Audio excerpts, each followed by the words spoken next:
G'day, I'm Tom Rigby and this is Market to Melrose. This is the third episode of a podcast by the North and West Melbourne News, the award-winning local newspaper published by the North and West Melbourne Neighbourhood Centre on Errol Street, North Melbourne. Bordered by Flagstaff Gardens to the south, Queen Vic Market to the east, Royal Park and the hospitals to the north, and the Moonee Pond Creek to the west, our neighbourhood is a village right in the heart of Melbourne, where people like living close to each other and within walking distance of everything. Usually each episode includes a feature interview based on an article in the North and West Melbourne News, as well as a community notice board segment. However, today's is a special episode based on the Queensberry Cup, and it's the first of what I hope will become an annual tradition. One thing before we dive into our feature, thanks a lot for listening. If you like what you hear, there's 3 things you can do to help us out. First, please subscribe to the podcast so we can reach you every time we put out an episode. It's free to do. Just push subscribe in your favourite podcast app. Second, please leave us a good rating, or a like if you're listening on YouTube. Finally, please leave us a review. Even just a word or a line shows newcomers that real live humans have been enjoying this show. If you can't think of what to say, just write, "Love the pod." These 3 acts will take you about 90 seconds and we'll be eternally grateful. 90 seconds for an eternity? Where else are you going to find a deal like that? Last episode, we spoke to Ariel Valent, the director of the North and West Melbourne Neighbourhood Centre and organiser of the Queensberry Cup. He talked us through some of the improvements that went toward making this year's event such a success, especially the faster track. The new course did not disappoint. Kart drivers of all ages put on a thrilling show negotiating the bends with skill. There were plenty of thrills.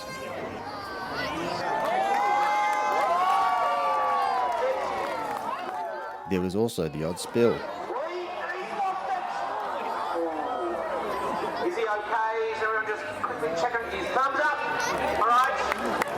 Give him another cheer as he heads back in to finish off. But despite the bruises and a few tears, if their kart was in working order, a fallen racer would push it back to the top of the hill and do it all over again. Of course, the Queensberry Cup is not just about billy carts. During the heats, my family and I strolled around the street festival. We got a drink at the Courthouse Hotel and watched the dog show. We've got a double and a little bit of a spin. Then we went on a fascinating historical tour about the history of North Melbourne pubs. And at that time, there was one pub for every 30 families in the area. So everyone was pretty well serviced.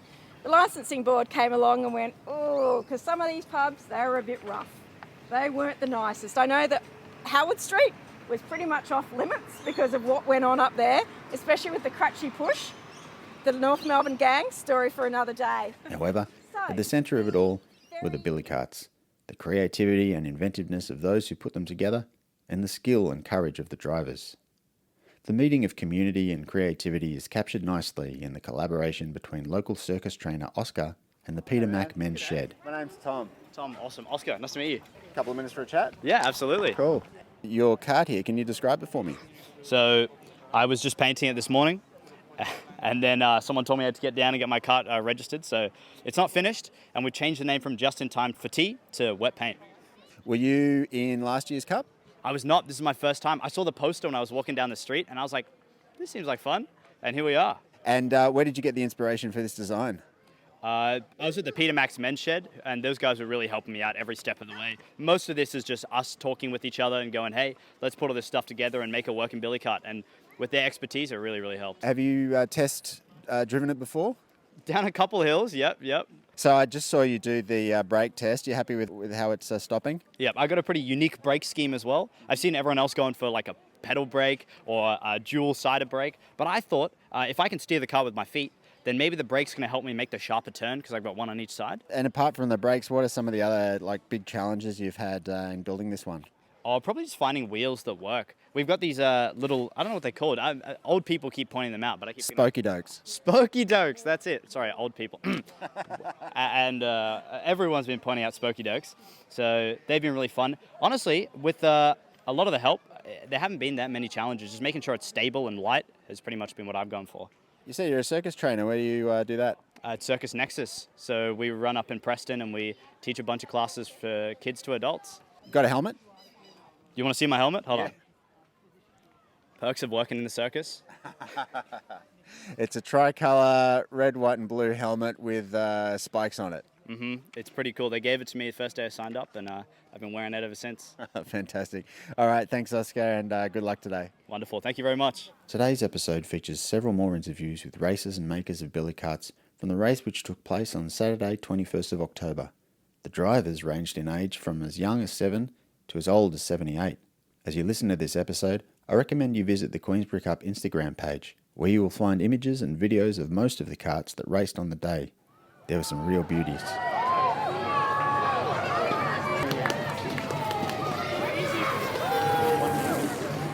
It was late morning when I arrived at Errol Street, and although there was still a couple of hours before the racing started, there was already electricity in the air. The day was overcast, and there was the lightest of breezes, making it very comfortable for the drivers. One by one, an assortment of billy carts were being weighed and their brakes tested, while the early arrivals did their first tentative test runs down the track. I pulled one racer aside as his dad and chief mechanic worked on his brakes. I am Emmett McMonagle. What is this area that we're standing in here? What are we doing here? This is Errol Street, and we're doing the Queensberry Cup. The race hasn't started yet. Everybody's milling around down here at the end of the course. What are we doing down here? We are testing the carts, making sure the safety's up to spec, making sure that brakes are strong enough, the cart's not too heavy, the cart's not too long or wide. Just to make sure that the safety is standardised and to make sure that people don't get injured while going down the track. And I can see somebody tinkering away on your vehicle over here. Who's that? That's my dad, What's his name? Tim McMonagle. And did you build this cart yourself? I'm going to say it was mainly my dad. I did help, but he is the real master behind the operation, I guess you could say. How long have you been working on this one? Probably about 6 to 8 weeks. So what's he's making some adjustments here. What's he doing here? He's making the brakes stronger. Well, we're using a braking system off an old push cart, so it's sort of been hard to tinker it out and figure it out how to make the brakes strong enough, but I'm pretty confident that we'll be able to make the brakes strong enough for today. That's important. Yeah. Is the test that you have to be able to stop within that box down there? That's the test, basically. Looking at your cart here, can you describe it for me, what it looks like? Well, it's quite long, quite sleek looking, I guess you could say. It's named Typhon after the Greek god who was an enemy of Zeus. It has a big grey snake on the front, which we stenciled on. Yeah, it's painted all black. We used this shiny metallic black, but also a bit matte as well. And when did you find the time to build this machine? Well, it first started last year, the Queensberry Cup, and we entered it in a vehicle called Zeus, which was a lot less impressive than Typhon is, but it was still very fun, and we decided to take the time out of, I've been working on it after school for about 3 or 4 weeks now.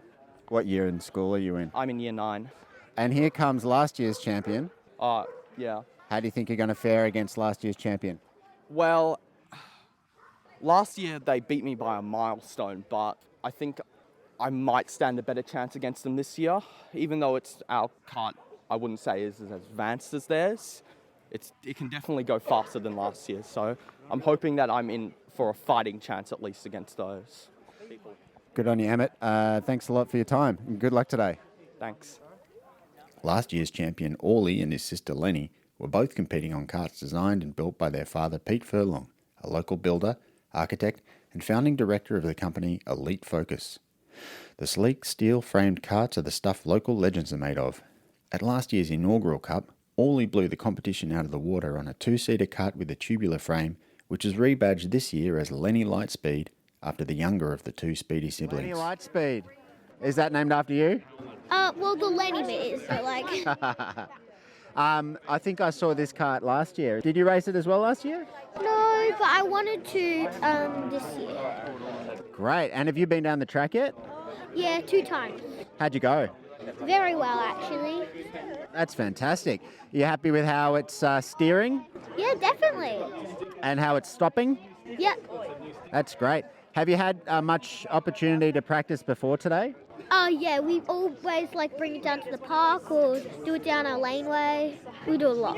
That's great. Well, it's looking like it's in great condition. It's nice and clean. And I saw you do some test runs before. You were looking very fast, very in control. Is it fun going down there or is it a bit scary? Well, it's fun when you go down. Oh, I bet. Is it a bit scary at all? No. No, didn't think so. Didn't think it would be for Lenny Lightspeed. Yeah. Good luck, Lenny. Thanks. This year, Lenny's older brother, reigning champion Orly, took to the track in a brand new kart dubbed Orvi. I managed to get in a word with him trackside as he watched some of his competitors doing trial runs. Orly, can I have a word? Yeah. Last year's winner. Yeah, she's last year's winner. And you're in a new car this year. Yeah. And you just came down the track. How do you feel you went? Pretty good. Yeah. Okay. So is this your first time driving it today? Pretty much, yeah. I've had a few other practices, but they're not nearly as stressful. How is it different from the other kart?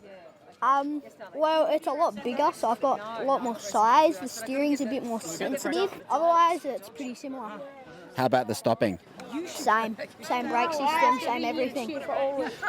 How do you like the new track? It's a lot. It's harder, so it's fun. So, you think you're going to win? Hopefully, not sure. There are some other karts out there that have a very fair chance. Do you think it's a better field this year than last year? Yeah, there's a lot more competition. Who are you most worried about? Probably the kart that's coming down from Castlemaine. Yeah, that one looks good, doesn't it? Yeah. Oh, there he is. Yeah. Looks like, do you think he finished after the pink one? Yeah, I think that was very nice. Yeah. I'm kind of happy about that. No offence, but it just gives me a bit more of a chance. The more competitors that are wiped out, the better. All right, very competitive. Let's go and check out what happened over here. Sure. Good on you, Ollie. The striking pink kart that Orly and I saw winning that heat belonged to the crowd favourite Stevie Lewis, who was one of the youngest racers on the track, just scraping in at the 7-year-old minimum age. Stevie and her dad and chief mechanic Eddie had come in from Thomastown for the occasion. Stevie drove with real panache.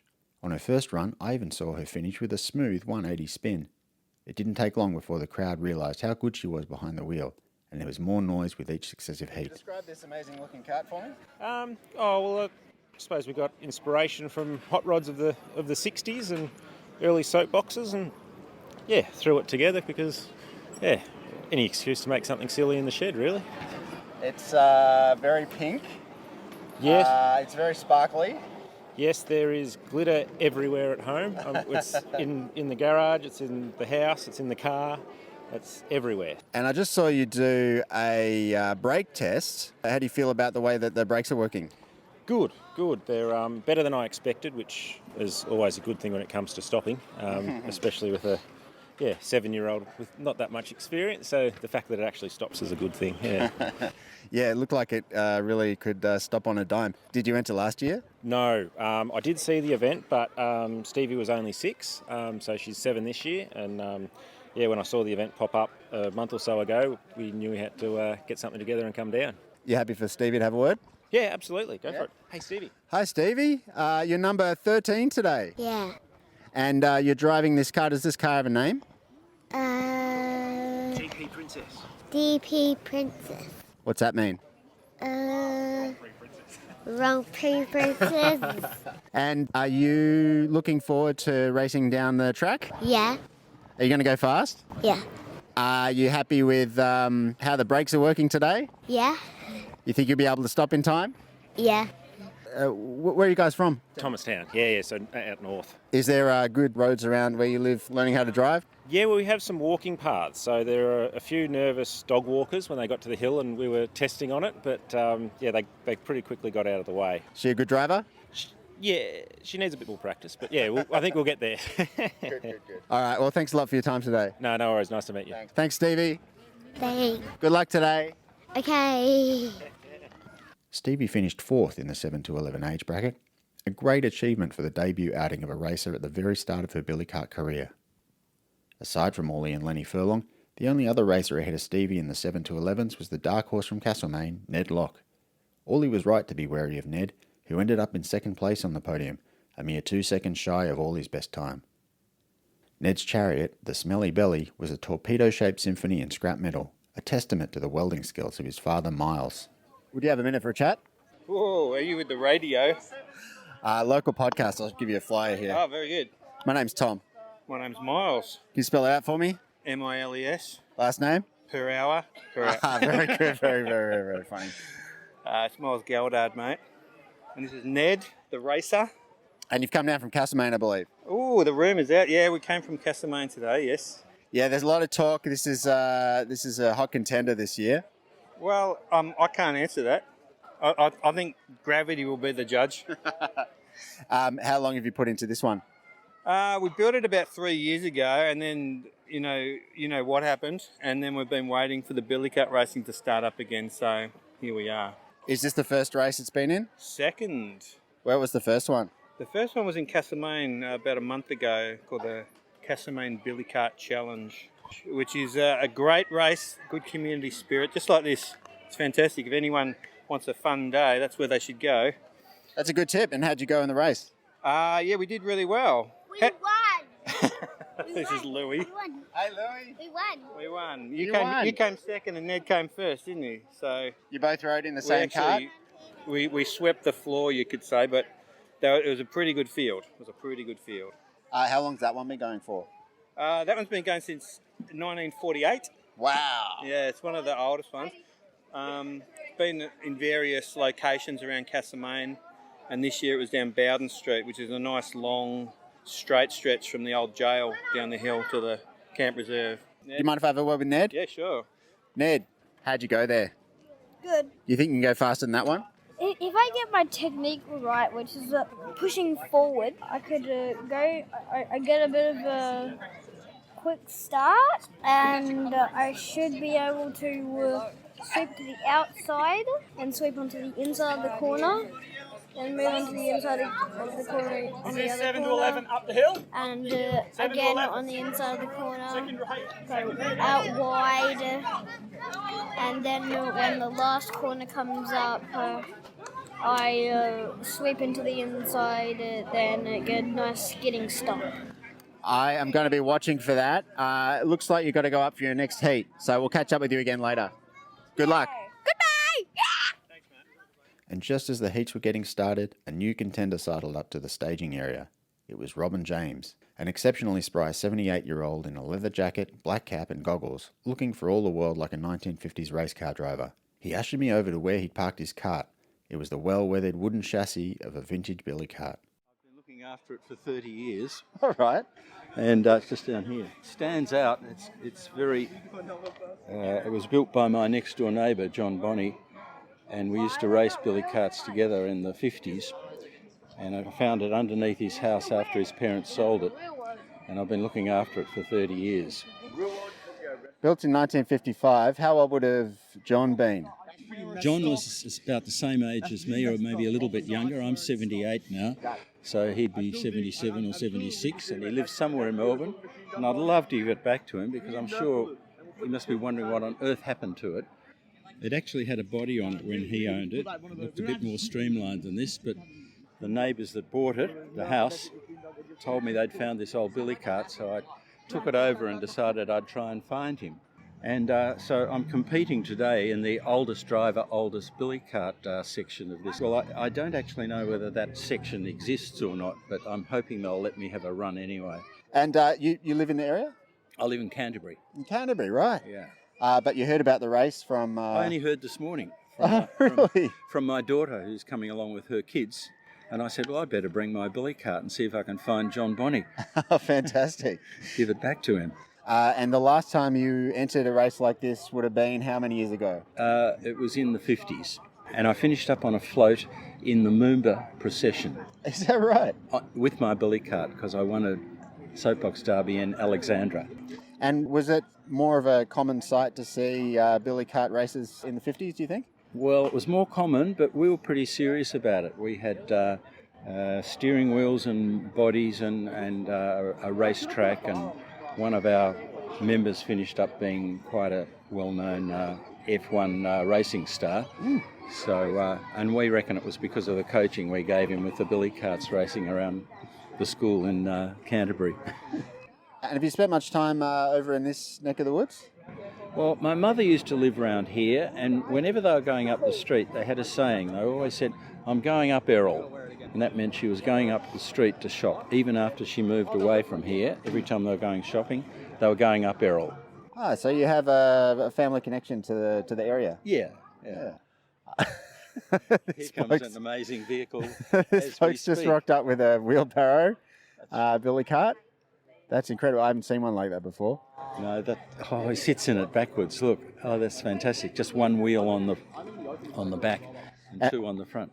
And what have you been up to between billy cart races? Do you mean my career? I'm full-time practicing retirement at the moment, but I was in the clothing industry all my life. A retailer. A retailer?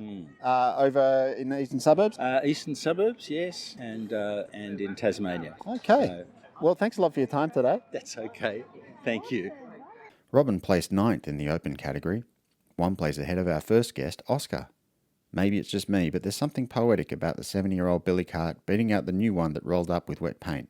He's hoping we see Oscar and Robin again next year in a rerun of this rivalry.